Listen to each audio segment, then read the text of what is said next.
But he felt the ball between his legs. The pain he was in. Every man in the stands grabbed themselves, knowing what kind of pain he was in. The ultimate sacrifice. It was unbelievable. Freddie Freeman's sprained ankle and It's Shohei nothing. Ohtani's numb midsection. Numb. It's lower than the midsection, but yeah. Hello and welcome back to Dodger Debate. I'm Jack Harris, the LA Times Dodger beat writer, along with our frigid columnists, Bill Plaschke and Dylan Hernández. There's no debate. It's cold as hell out there. Well, you might Let's move it, Jack. You might need to get used to it because the way the Dodgers are playing right now, this might not be the only trip we have to New York this month. Oh God, the Yankees thing is like an open air press box too, right? Oh, yes, it is. Yeah, at least we had the windows closed today. Yeah, and it was still cold. I do think we had like a traitor in our midst because I think one of the windows had to be open, right? It was freezing. It was open for 2 innings really and then cold demanded now. to be shut. The Dodgers on the field won 8-0 over the Mets. They now have a 2-1 series lead. They executed a nearly perfect pitching plan, 4 scoreless innings from Walker Buehler, 5 scoreless innings from the bullpen. The offense got going. Does it feel like the Dodgers have regained control of this series? Yeah, it feels like this could be done by the end of the week now. It's obvious the Mets just aren't that good. The Mets they imploded in the second inning, gave up 2 Dodger runs on a one ball leaving the infield, an error, a bad throw, a botched grounder. The Mets were terrible. The fans left in the 6th inning. The Dodgers are dominated.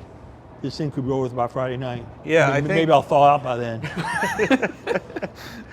Well, this was kind of the big question mark game, I think, right? I mean, if anything, if you just kind of looked at it on paper, maybe they had a better chance in game 2, and this was a game you were kind of expecting, well, it could go wrong, right? And Walker Buehler's command wasn't great, but you know what? He made pitches when he had to. Obviously, the big one was when Lindor came up to the plate, 2 outs, bases loaded, full count. We had a similar situation earlier in the year, middle of the season. Right, I think they had a 1-run lead in that game. 2 guys on, Corey Seager at the plate, full count. And what happened? Walker Buehler kind of went to like the old reliable, right? Just reached back, tried to throw a fastball right by the guy, and Corey Seager hit that into like Matt Stairs territory. This game, 3-2, and he just like flipped the curveball, right? I mean, who would have thought?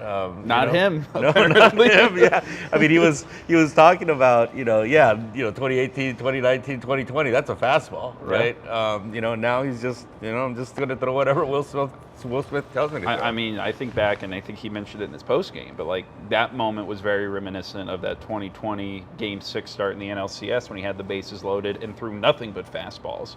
And it's a good example of like, I think across the board, what you're seeing the Dodgers do right now is take what is a clearly far from ideal roster situation with players who are at various stages of struggling or working through things or trying to figure out who they are and adjusting to it in this moment. Like Walker Buehler throwing a curveball there. Like we were joking about it in the press box at the time. Like, oh, here comes the heater. And like even last week he did that a little bit in that 2nd inning in San Diego when he gave up 6 runs. And that's the sort of pairing the awareness, what you need to do in that moment, and then executing it well. And I think you're seing that across the roster right now. I mean, it's amazing to think about it. Walker Buehler is a bulldog, and he went 4 innings. But that's where the Dodgers are structured now. Right. And everybody talks about the big spending team and they have so much money. They also have a lot of smarts, and this is where the money and smarts comes together. They're able to build the kind of depth in the pitching staff where they can survive something like this. Yeah, I mean, like the irony to me is Andrew Friedman keeps calling postseason baseball like the theater of October, but when they execute their plan the way they did tonight, it takes all the theatrics out of it. When you can build an early lead, when you can Good line, Jack. That's a good line. Don't worry, it'll be in the story. I kind of figured it would be. And of course, I'm sure Dylan's going to write about the curveball. He just talked it out. He's talking his column out. You are getting 2 for the price of 1 here, fellas. I realize he's all new stuff for me. All original stuff for me. He's rereading the question he asked. Yeah. He opens the press conference with Walker. He's like, hey, remember that home run you gave up to Corey Seager? You didn't like that one. But like this is the script. Like if they are going to win 6 more games and they are going to win the World Series, most of them are going to have to look like they did tonight, which is you get just enough out of your starter. He gets out of a couple key situations. You get an early lead in whatever form, and tonight, like you said, it's just this Mets infield defense, which has been atrocious this week and keeps giving the Dodgers opportunities to get ahead early in games or keep them in games. And then once they're in that position, I mean, Blake Trinan was talking about it tonight. He's like, look, the guys in the bullpen, we just love to pitch. And I think some of them were a little disappointed. They didn't get to pitch in game 2, but with all the rest that they had, they came in here. They were hoping that these games are going to look like tonight's did, where they can just go to the bullpen for 5 innings and feel pretty comfortable about it because of how well everyone's pitching down there. And then the moment that epitomized the whole night was 2 swings from Shohei. One swing, he fouls the ball off his junk. He's in terrible pain. The next swing, it's a 415-foot home run over the right field foul pole. Over it. So I taught our Japanese friends in the press box some new English. Stat padding. What do we think? What do we think of that home run? It was awesome. It was incredible. It was fun to watch. But, I mean, it was also. I mean, I was really, actually that at bat, right, the one you described where he fouled off those pitches, that was not a great looking. That wasn't a home run at bat, right? Wasn't that an earlier one? I think it was an earlier one. Yeah, it was an earlier one. He didn't look good in that one, right? Yesterday, he came into the press conference, but he kind of talked about, right, I haven't faced Severino in a while, so what I want to do is kind of like in that first at bat, get a real feel for him so that when I face him the second time, I'll be ready to jump on him. What does he do in that first at bat? Swings at the first pitch. Then swung at the first pitch again the next at bat. Yeah, and so these weren't great looking at bats until it got to that one at the end. And I'm wondering, just kind of like going forward, do we think that this is going to have a carryover effect, or is he still kind of in the same place? You called him 0 for Tani. Yeah, well, today he was 1 for Tani. I mean, look, we were talking last time about how he seems like he's trying to hit home runs and pull the ball, and that swing I don't think changes any of that because all he did was get one, but was get one inside and with that same swing, put it on the barrel and hit it 500 feet to the second But deck. he fouled the ball between his legs, the pain he was in. Every man in the stands grabbed themselves knowing what kind of pain he was in. The ultimate sacrifice. It was unbelievable. Freddie Freeman sprained ankle and It's Shohei nothing. Ohtani's numb midsection. Numb. It's lower than midsection, but yeah. Yeah, I mean that's like soul piercing pain, probably, right? Well, it was terrible. I mean, everybody in the press box was going, "Oh!"